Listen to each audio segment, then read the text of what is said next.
नमस्कार साथियों, हालचाल न्यूज में आपका एक बार फिर से स्वागत है। आज दिनांक 24 सितंबर 2025 है और आज नवरात्र का तीसरा दिन है। चलिए बिना किसी देरी के आज की खबरों की शुरुआत करते हैं। तो पहली खबर अयोध्या में प्रस्तावित मस्जिद से जुड़ी हुई है। खबर यह है कि अयोध्या में प्रस्तावित मस्जिद का प्लान खारिज हो गया है। अयोध्या विवाद में सुप्रीम कोर्ट के फैसले के अनुसार मस्जिद निर्माण में अड़चन आ गई है। फैसले के अनुसार राज्य सरकार ने सुन्नी वक्फ बोर्ड को मस्जिद निर्माण के लिए 5 एकड़ जमीन दी थी, लेकिन इस मस्जिद निर्माण के लेआउट का प्लान खारिज हो गया है। अमेरिका के टेक्सास राज्य में हनुमान जी की 90 फुट ऊंची प्रतिमा को लेकर विवाद बढ़ गया है। स्थानीय नेता और सेनेट उम्मीदवार अलेक्जेंडर डंकन ने एक्स पर दिए बयान में हिंदू समुदाय और अन्य लोगों की भावनाओं को गहरी चोट पहुंचाई है। इससे अमेरिकी हिंदुओं में रोष है। दरअसल डंकन ने प्रतिमा का वीडियो शेयर करते हुए लिखा, हम टेक्सास में एक झूठी प्रतिमा और झूठे हिंदू देवता को क्यों अनुमति दे रहे हैं? हम एक ईसाई राष्ट्र हैं। वह अगली खबर में आपको बता दें कि रशिया भारत को S-500 डिफेंस सिस्टम बेचना चाहता है, पर भारतीय सेना ने अभी तक इसमें हामी नहीं भरी है। दरअसल S-500 defence system S-400 defence system का अगला रूप है, पर यह सिस्टम काफ़ी महंगा है, इसलिए भारत अभी S-400 सिस्टम को ही और मजबूत और अच्छा करने की कोशिश में है। बेंगलुरु में टूटी फूटी सड़कों और गड्ढों को लेकर एक बड़ा विवाद खड़ा हो गया है। हाल ही में कर्नाटक के deputy CM DK Shivakumar ने कहा है कि खराब सड़कें तो पूरे देश भर में हैं। यहाँ तक कि उन्होंने यह भी कहा कि प्रधानमंत्री आवास के सामने भी खराब सड़कें हैं। और दिल्ली में नौकरी ढूंढते नौजवानों के लिए बहुत अच्छी खबर है। दिल्ली पुलिस में भर्तियां शुरू हो गई हैं। ये भर्तियां कांस्टेबल पद के लिए हैं। इसमें 7565 पद खाली हैं। इस पद की तनख्वाह करीब 70,000 रुपये मानी जा रही है। और एक हैरान कर देने वाली खबर टाटा ग्रुप की तरफ से आ रही है। टाटा ग्रुप अपना ताज होटल बेचने जा रहा है। दरअसल हाल ही में टाटा ग्रुप को ताज होटल से 82 करोड़ रुपए का घाटा हुआ है। उसके बाद से ही टाटा ग्रुप ने इसको बेचने का फैसला कर लिया है। फिलहाल टाटा ग्रुप इस होटल के लिए 17,628 करोड़ रुपए की मांग कर रहा है। और नए GST दरों को लेकर ग्राहकों में बहुत तगड़ा उत्साह आ चुका है। आपको बताते कि सिर्फ कार बाइक ही नहीं, AC और TV की दुकानों पर भी जम के भीड़ लगी हुई है। दुकानदारों का कहना है कि उनकी बिक्री 2 गुना हो गई है। GST घटने से लोगों को हजारों रुपए का मुनाफा होगा और देश में अर्थव्यवस्था की हालत भी मजबूत होगी। GST घटने के साथ ही पेट्रोल और डीजल के दामों में बढ़ोतरी देखी गई है। ये बढ़ोतरी क्रूड ऑयल की कीमतों में आए उछाल के कारण है। तेलंगाना की सिंगरेनी कोलेरिस कंपनी लिमिटेड के कर्मचारियों को बहुत बड़ा फायदा मिलने वाला है। बीते वित्त वर्ष में अर्जित शुद्ध लाभ में से 819 करोड़ रुपए बोनस के रूप में देने का ऐलान किया गया है।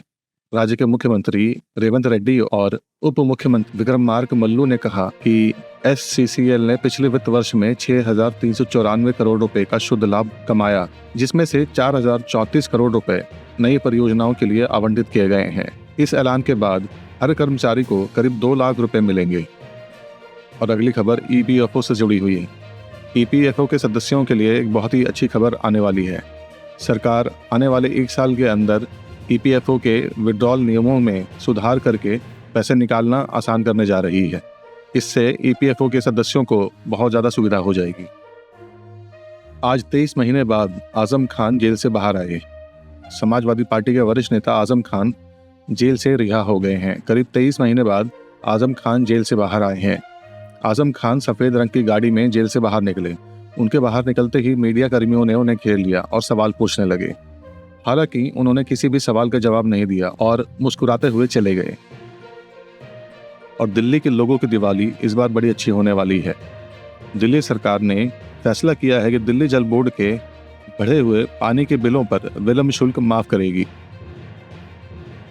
पूरे उत्तर भारत में मौसम ने फिर से एक बार अपना मिजाज बदल दिया है। जहां पिछले हफ्ते तगड़ी बारिश हो रही थी, तो इस हफ्ते पूरे उत्तर भारत में कड़ी धूप निकली हुई है। दिल्ली NCR समेत उत्तर भारत के कई राज्यों में तगड़ी धूप निकली हुई है। इससे गर्मी बहुत ज़्यादा बढ़ गई है। All India council for technical education ने एक खास प्रोग्राम शुरू किया है, जिसका नाम है इंडस्ट्री फेलोशिप प्रोग्राम 2025-26। इस प्रोग्राम के अंतर्गत करीब 350 टीचर हर महीने 1 लाख रुपए तक पा सकते हैं। अगर आप भी इस मौके का फ़ायदा उठाना चाहते हैं तो 15 अक्टूबर 2025 तक आवेदन कर सकते हैं। और आपको बता दें कि आने वाली जनवरी में अग्निवीर भर्ती रैली शुरू होने वाली है।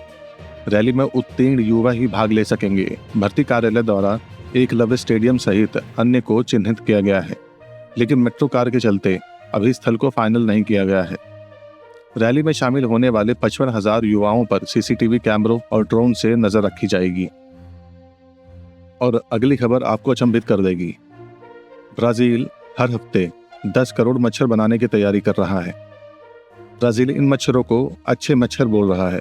ये मच्छर दरअसल डेंगू और मलेरिया जैसी बीमारियों को रोकने में सक्षम रहेंगे। इन मच्छरों से काफी लोगों की जान बचाई जा सकेगी। और अगली खबर पराली जलाने से लेकर है। कुछ दिनों पहले सुप्रीम कोर्ट ने सख्ती दिखाई थी और कहा था कि पराली जलाने वालों पर सरकार को एक्शन लेना चाहिए। उसका असर अब देखने को मिल रहा है। पंजाब में पराली जलाने वाले किसानों पर एफआईआर की गई है। इन किसानों की संख्या 27 और इन पर 1-1 लाख रुपए तक का जुर्माना लगाया गया है। और बदलते मौसम के साथ ही कोलकाता का मौसम भी बदल गया है। वहाँ भारी बारिश के चलते नवरात्र की सारी व्यवस्थाएं बिगड़ गई हैं और साथ ही कई लोगों की मृत्यु भी हुई है। और इसके चलते ममता बनर्जी का एक अजीब और गरीब बयान आया है। उन्होंने कहा है कि यूपी बिहार के कारण कोलकाता में पानी भरा है। और अगली खबर हमारी ट्रंप के H-1B वीज़ा विवाद से लेकर है।